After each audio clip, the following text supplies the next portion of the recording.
माता महागौरी की कथा। जय माता दी। आप सभी का दिन शुभ और मंगलमय हो। आज शारदीय नवरात्रि की अष्टमी तिथि है और आज महाअष्टमी का दिन शिवप्रिया माता महागौरी को समर्पित है। आज के दिन पूरे भक्ति भाव से माता महागौरी की पूजा करने और कथा का श्रवण करने से व्यक्ति को धन ऐश्वर्य की प्राप्ति होती है। जीवन में सुख समृद्धि का आगमन होता है, सभी प्रकार के कष्ट दूर हो जाते हैं और अमोघ फल की प्राप्ति होती है। वैवाहिक जीवन सुखमय हो जाता है। तो आज मैं सुना रही हूँ नवरात्रि के अष्टमी के दिन सुनी जाने वाली माता महागौरी की दुर्लभ पौराणिक व्रत कथा। इन कथाओं को बड़ी श्रद्धा तथा प्रसन्नचित्त मन से पूरा अवश्य सुनिएगा। इससे सभी प्रकार की मनोकामनाओं की पूर्ति होती है। कथा को आधा अधूरा छोड़े बिना कथा का पूरा श्रवण करें। तो आइए माता रानी का ध्यान करते हुए कथा का रसपान करते हैं।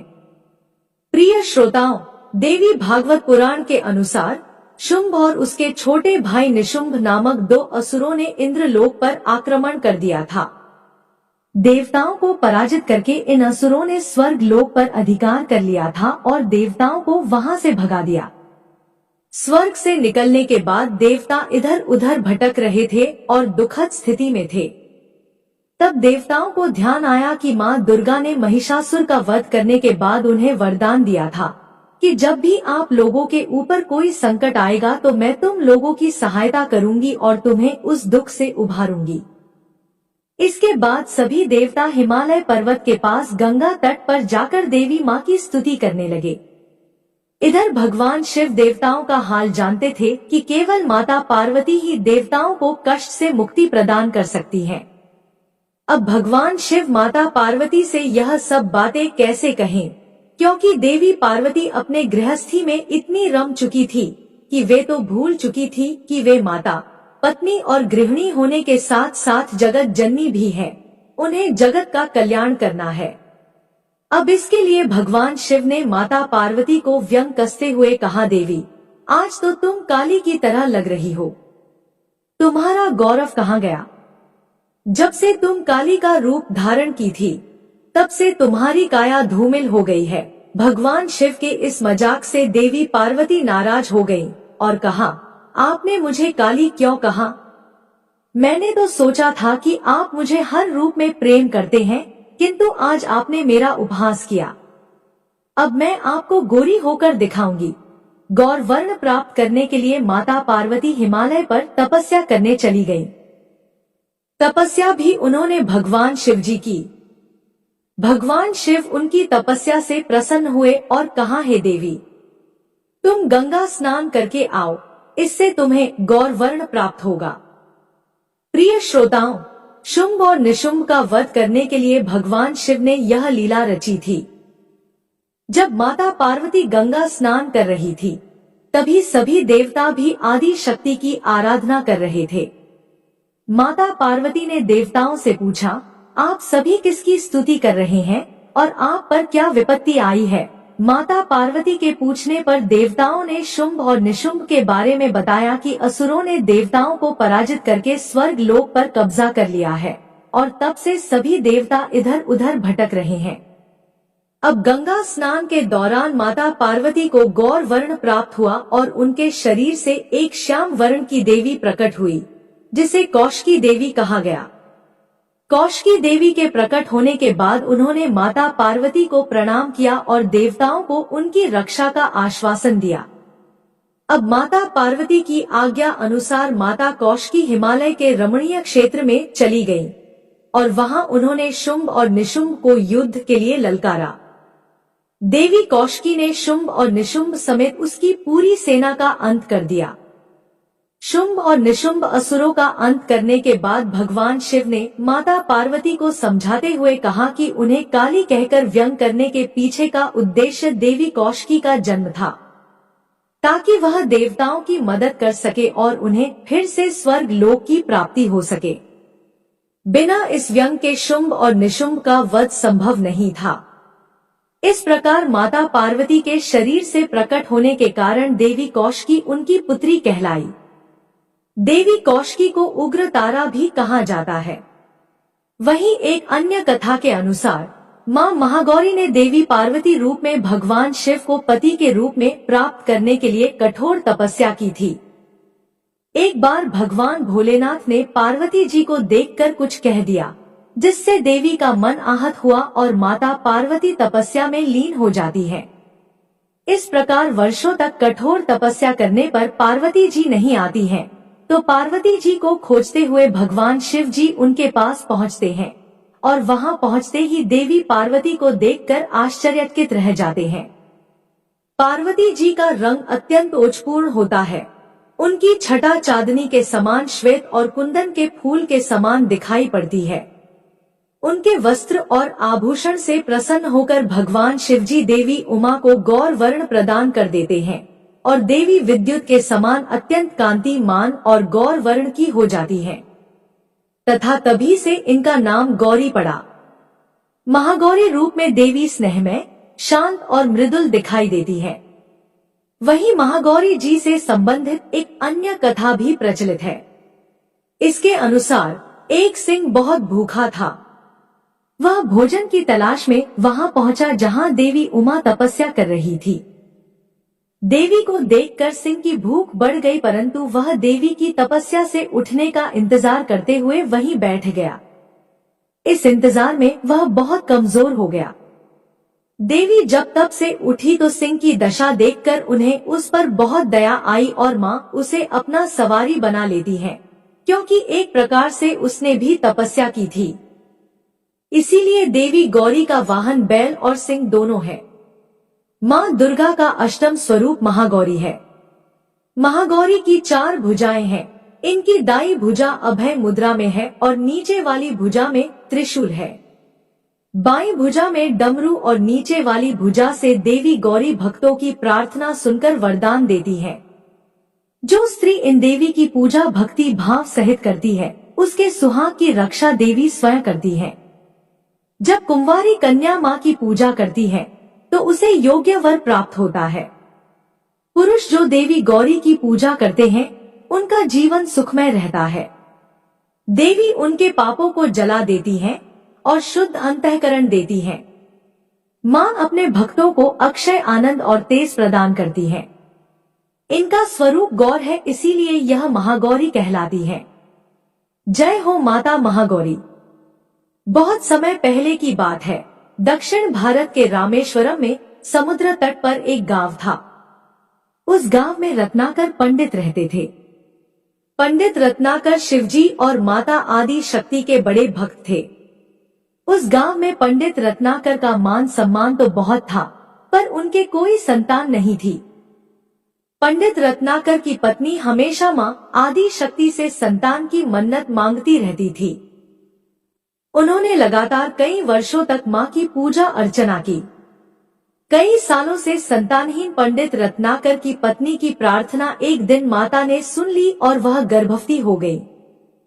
तो एक रात पंडित रत्नाकर के सपने में एक बालिका ने आकर कहा, मैं तुम्हारे घर में आ रही हूँ, पर मेरी एक शर्त है।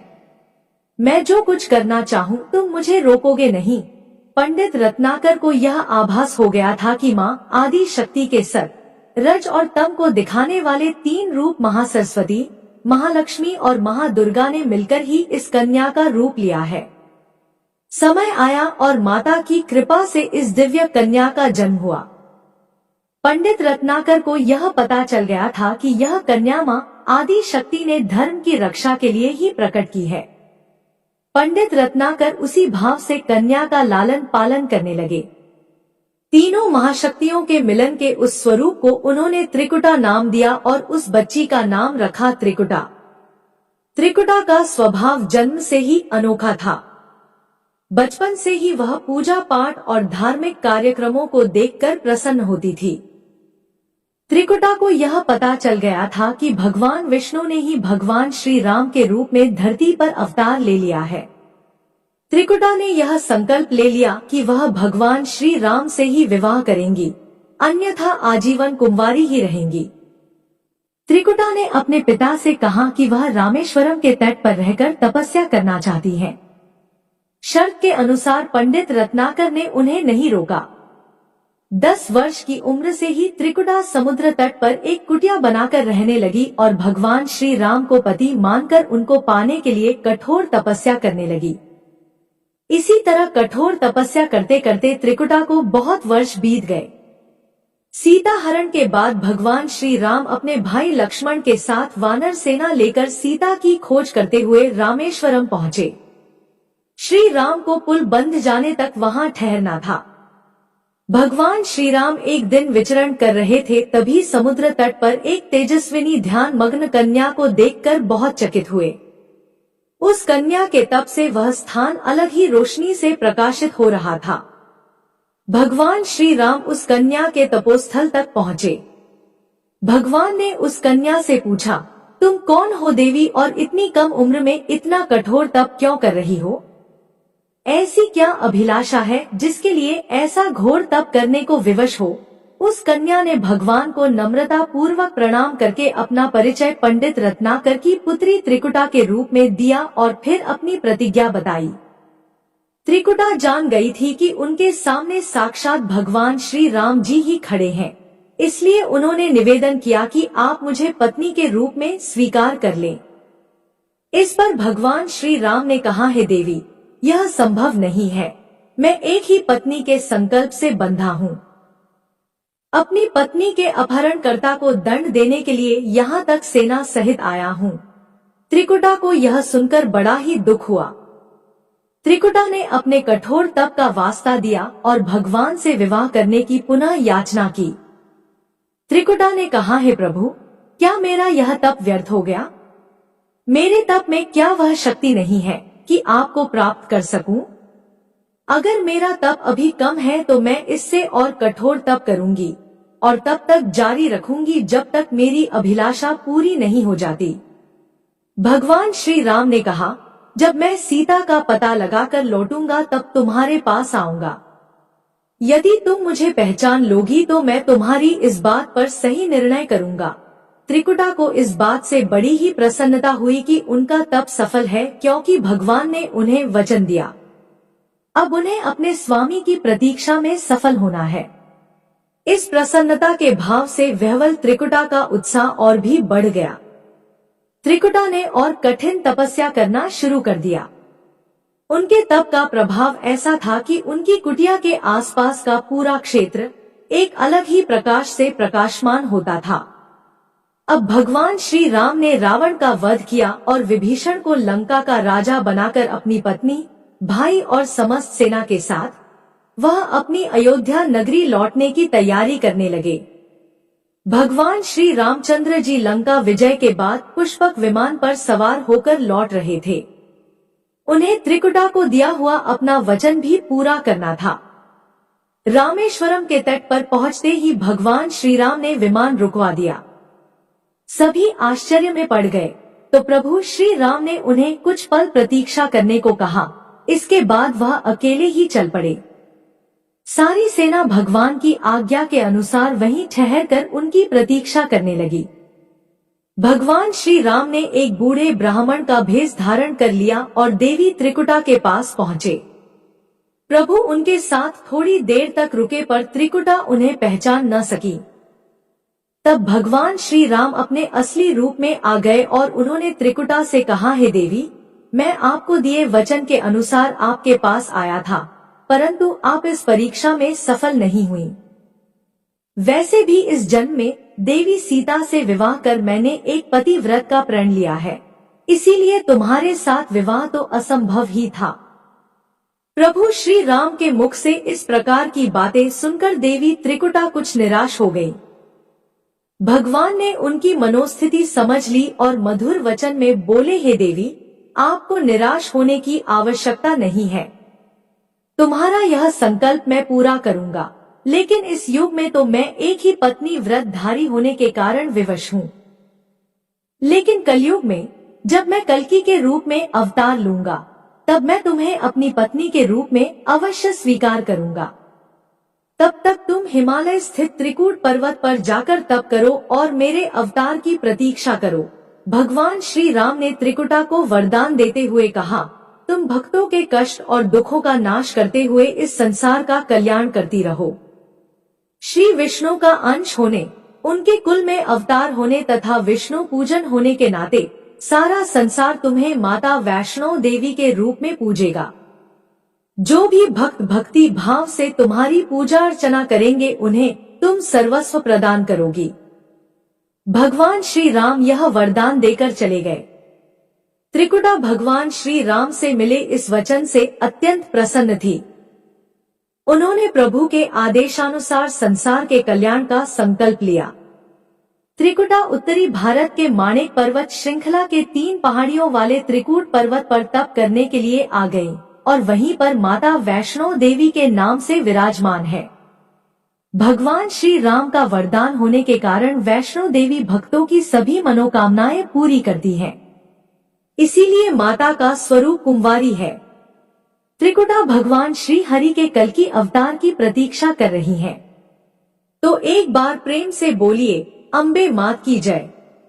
जय हो अम्बे मां। अपने सभी भक्तों की रक्षा करना, उन्हें सुख, शांति और समृद्धि प्रदान करना।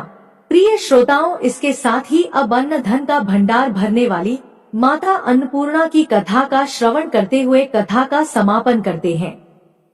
प्राचीन काल की बात है। पुरुषोत्तमपुर नामक ग्राम में एक बहुत धर्मात्मा सेठ जी रहा करते थे। उनके 5 पुत्र और एक सबसे छोटी पुत्री थी और उसका नाम गौरी था। सेठ जी का भरा पूरा परिवार था। सेठ जी ने अपने सभी 5 पुत्रों का विवाह कर दिया था और जब छोटी बेटी गौरी विवाह के योग्य हुई तो उन्होंने उसका विवाह एक दूसरे नगर के अपने ही समान धनी परिवार में कर दिया। अब सेठ जी की पुत्री गौरी दुल्हन बनकर जिस घर में गई, उसका पति अपने माता पिता का इकलौता पुत्र था। अब गौरी बड़े ही प्रसन्नता पूर्वक अपने ससुराल में रहने लगी। गौरी बड़ी ही सदाचार, गुणवान तथा रूपवती थी। एक दिन की बात है, जब 1.25 महीना हो गया, तब सास ने गौरी को रसोई संभालने के लिए दे दिया। रसोई की सारी बातें समझा दी। गौरी अपने सासू माँ का पांव छूकर रसोई में प्रवेश करती है।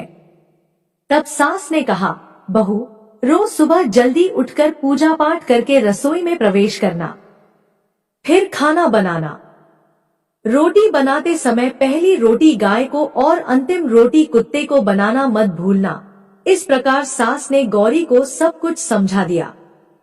अब देखिए, गौरी 4 लोगों के लिए खाना बनाती है और खाना बनाकर अपने पूरे परिवार को खिलाती है।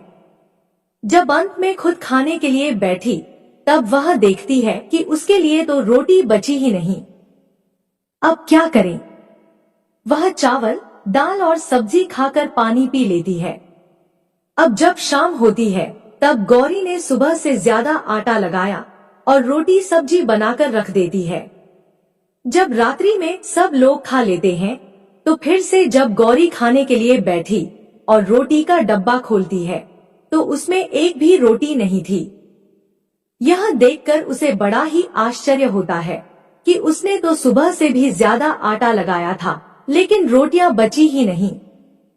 अब वह सिर्फ सब्जी खाकर पानी पीकर सो जाती है। अगले दिन फिर उसने कल से 2 गुना ज्यादा आटा लगाया और रोटियां बनाई, लेकिन फिर से उसे रोटी नहीं मिली। सभी रोटियां खत्म हो गई थी। अब उस दिन भी आधे पेट खाना खाकर ही उसे रहना पड़ा। इसी प्रकार गौरी चाहे जितना भी आटा लगाती, रोटियां उसके लिए नहीं बचती। यह हर रोज का काम हो गया था। वह सोचने लगी, आखिर कौन नहीं चाहता कि मैं रोटियां नहीं खाऊं, मेरा पेट ना भरे। गौरी इस आस में आटा ज्यादा लगाती थी कि किसी ना किसी दिन तो उसे रोटियां मिलेंगी, किंतु ऐसा नहीं होता है। ऐसा करते करते वह बहुत कमजोर और दुबली तली हो गई। प्रिय भक्त गणों, ऐसे ही एक दिन की बात है, जब गौरी रसोई में सब्जियां काट रही थी, तो गलती से चाकू से उसका हाथ कट जाता है और वह रोटियां नहीं बना पाती। तो उसकी सास ने कहा, बहू रहने दो, आज मैं रोटियां बना देती हूँ। तो गौरी ने कहा, नहीं सासू माँ, आटा लगा दीजिए, मैं रोटियां बना दूंगी। प्रिय भक्तों, सास ने आटा लगाया और फिर बहू को दे देती है। बहू रोटियां बनाकर तैयार कर देती है। घर के सभी सदस्य रात के समय जब खाना खाने लगते हैं, तब सब लोग जब खाना खा लेते हैं, तब बारी आती है गौरी की खाने की। तो वह बहुत दुखी मन से खाना खाने बैठती है। वह सोचती है, आज तो सासू माँ ने आटा गूंथा है, वो भी बहुत कम। आज तो मेरे लिए रोटियां बची ही नहीं होंगी। यह सोचकर बहू मन ही मन बहुत दुखी होती है। किंतु जब वह रोटी के डब्बे को खोलती है, तो उसने देखा कि उसमें 4-5 रोटियां पड़ी हैं। यह देखकर बहू बहुत खुश होती है। अब क्या था, ऐसे ही 7 दिनों तक बहू की सास ने आटा गूंथा और बहू रोटियां बनाती थी और बहू को रोज रोटियां मिलने लगी। इन 7 दिन बहू ने भरपेट खाना खाया। जब 8वां दिन आ गया था, तब सास ने कहा, गौरी, क्या मैं आज आटा गूंथ दूं या फिर तुम आटा गूंथ लोगी? गौरी ने कहा, नहीं सासू माँ, मेरा हाथ ठीक हो गया है, मैं आटा गूंथ दूंगी। प्रिय भक्तों, उस दिन गौरी ने आटा गूंथा और रोटियां बनाई। सबको खाना प्रेम पूर्वक खिलाया। जब उसके खाने की बारी आई, तब उसने देखा कि रोटी के डब्बे में तो रोटी है ही नहीं, पूरा रोटी खत्म हो गया है। यह देखकर बहू गौरी बहुत ही आश्चर्य में पड़ जाती है। वो सोचती है, जब तक सासू माँ ने आटा गूंथा था, तब तक तो मुझे रोटियां मिलती थी, लेकिन जब से मैं आटा गूंथने लगी, तो मुझे रोटियां ही नहीं मिलती, जबकि सासू माँ मुझसे बहुत ही कम आटा गूंथती थी। इसके बाद भी पूरा परिवार उसमें खा लिया करता था। ऐसी क्या बात है? यह सारी बातें सोचकर गौरी बहुत ही परेशान हो जाती है और दिन भर दुखी रहती थी। एक दिन की बात है, गौरी के पति ने गौरी से पूछा, गौरी, तुम इतना उदास क्यों रहती हो? इतना सारा धन संपत्ति तुम्हारा ही तो है, तुम्हें रोकने टोकने वाला कोई नहीं है। तुम अपने मन से अपने पसंद का भोजन बनाकर खा सकती हो। तुम दिन पर दिन इतनी कमजोर कैसे होती जा रही हो? गौरी ने लाज और संकोच से अपने पति को कुछ नहीं बताया। तब उसके पति ने सोचा कि शायद उसकी पत्नी को उसके माता पिता की याद आ रही है। इसीलिए अगले दिन गौरी का पति अपने माता पिता से कहता है कि पिताजी, मुझे लगता है कि गौरी को उसके माता पिता की याद आ रही है। मैं उसे उसके मायके ले जाकर सबसे मिलवा लाता हूँ। अपने बेटे की बात सुनकर गौरी के सास ससुर तैयार हो जाते हैं और उसे जाने की अनुमति दे देते हैं और कहते हैं, बेटा, यदि बहू को अपने माता पिता से मिलकर प्रसन्नता होती है, तो अवश्य ही तुम उसे उसके मायके ले जाओ। अब गौरी का पति अपनी पत्नी को लेकर उसके मायके जाता है। दामाद और बेटी को देखकर उनका बहुत ही आभावगत होता है। तरह तरह के व्यंजन बनाए जाते हैं, खिलाए जाते हैं और बहुत सेवा सत्कार होता है। उसी दिन रात में समय मिलने पर गौरी की माँ ने अपनी बेटी को कोने में ले जाकर पूछा, पुत्री, तुम इतनी दुबली तली कैसे हो गई? तुम बहुत ही कमजोर दिख रही हो। क्या बात है? तुम्हें कौन सी बातें खा जाती हैं? क्या तुम्हारे ससुराल वाले तुम्हारी चिंता नहीं करते? तुम्हें दुख देते हैं? ऐसी कौन सी बात है जिससे तुम्हारी यह दशा हो गई है? अपनी माँ की बातें सुनकर गौरी अपनी सारी परेशानी, सारी चिंताएं, सब कुछ बताती है। अपनी बेटी की बात सुनकर गौरी की माँ ने कहा, बेटी, हमें लगता है माँ अन्नपूर्णा तुमसे नाराज हो गई है। इस विषय में तो मैं कुछ नहीं कर सकती, लेकिन तुम्हारे ससुराल में हमारा बोलने का कोई अधिकार नहीं है। इसीलिए मैं तो कहूंगी कि तुम यहाँ से जाने के बाद इस विषय में अपने सास और ससुर से बात करना। वही कुछ हल बताएंगे और तुम्हारी समस्या का समाधान होगा। बेटी, माँ अन्नपूर्णा जिससे नाराज होती है, उसके साथ ऐसा ही होता है। अब अपनी माँ की बातें सुनकर गौरी निश्चय करती है कि वह सारी बातें अपने सासू माँ से कहेगी।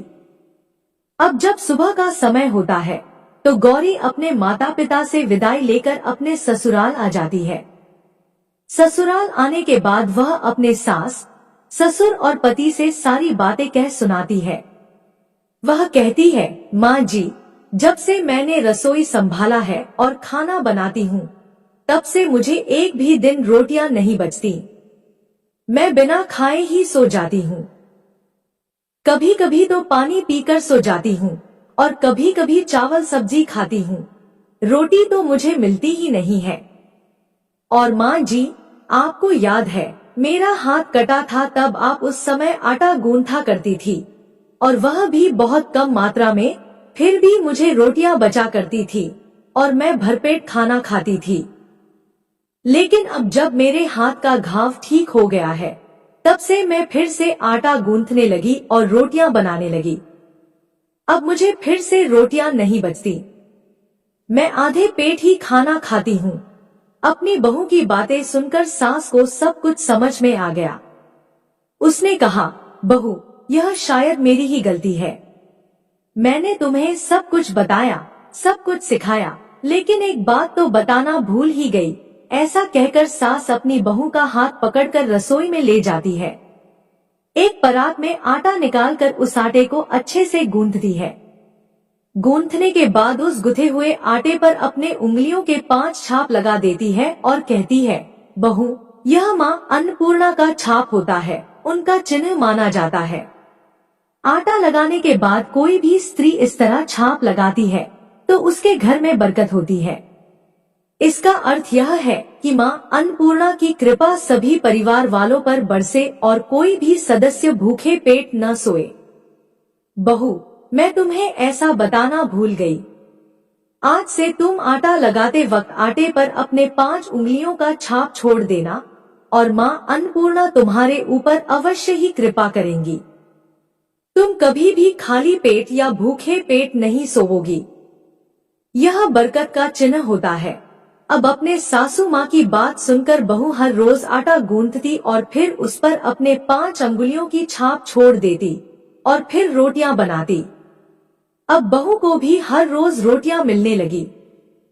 वह पेट भर भोजन करने लगी और स्वस्थ भी हो गई। माँ अन्नपूर्णा की कृपा उस पर बरसने लगी। उसके हाथ में माँ अन्नपूर्णा का वास हो गया। घर पर कोई भी सदस्य भूखा नहीं रहता और जो कोई मेहमान आता या कोई भी भिक्षुक आता, उसे भी वह खाना खिलाकर ही घर से विदा करती। इस प्रकार बहू के ऐसे करने से उसके घर में बरकत होने लगी, अन्न की वर्षा होने लगी। प्रिय भक्त गणों, आटे को गूंथकर उस पर 5 उंगलियों का छाप लगाना हमारी पुरानी परंपरा है। यह माँ लक्ष्मी और अन्नपूर्णा का चिन्ह माना जाता है। ऐसा करने से माता अन्नपूर्णा सदा प्रसन्न रहती हैं और घर वालों पर अपनी कृपा दृष्टि बनाए रखती हैं। घर का कोई भी सदस्य भूखे पेट नहीं सोता। हमारे पूर्वजों से लेकर अब तक यह परंपरा चली आ रही है।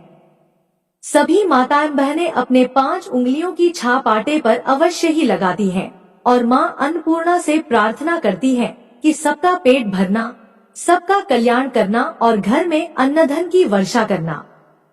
ओम नमः शिवाय। जय माता दी। अगर वीडियो पसंद आई तो हमारे चैनल को सब्सक्राइब करें। धन्यवाद।